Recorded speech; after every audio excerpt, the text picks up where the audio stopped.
നമുക്കിപ്പം അഞ്ജന അനിൽകുമാർ ചേരുന്നുണ്ട്. അഞ്ജന, കോട്ടയത്തേക്ക് എത്തിയാൽ അനിൽകുമാറിനും രഘുനാഥിനും തുല്യ പരിഗണനയാണ് എന്നാണ് നമ്മൾ മനസ്സിലാക്കുന്നത്.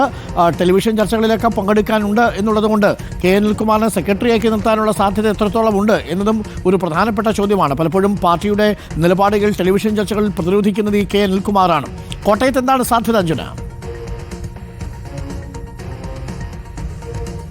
Good morning Arunkumar. കോട്ടയത്ത് CPM-നെ ആര് നയിക്കുമെന്ന ചോദ്യത്തിന് ഒരാഴ്ചയ്ക്കുള്ളിൽ തന്നെ വ്യക്തത വരും. ഇപ്പോൾ പാർട്ടിയുടെ അടുത്ത വൃത്തങ്ങളിൽ നിന്നും ഉയർന്നു കേൾക്കുന്ന പേര് TR രഘുനാഥിൻ്റെതാണ്. സംസ്ഥാന കമ്മിറ്റി അംഗം കൂടിയാണ് അദ്ദേഹം. ഇപ്പോൾ TR രഘുനാഥാണ് ഇപ്പോൾ പ്രഥമ പരിഗണനയിലുള്ളത്. അതേസമയം ഈ ആഴ്ച തന്നെ ഇതുമായി ബന്ധപ്പെട്ടുള്ള യോഗം ചേരും.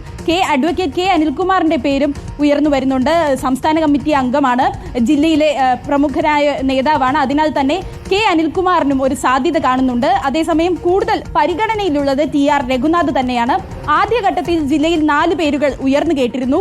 അതിൽ advocate K Anilkumar, TR Raghunath, KM Radhakrishnan, PK Harikumar എന്നിവരാണ് ഉണ്ടായിരുന്നത്. പക്ഷേ സംസ്ഥാന കമ്മിറ്റി അംഗമല്ലാത്ത ഒരാൾ ജില്ലയെ നയിക്കാനുള്ള സാധ്യത ഇവിടെയും വളരെ കുറവാണ്.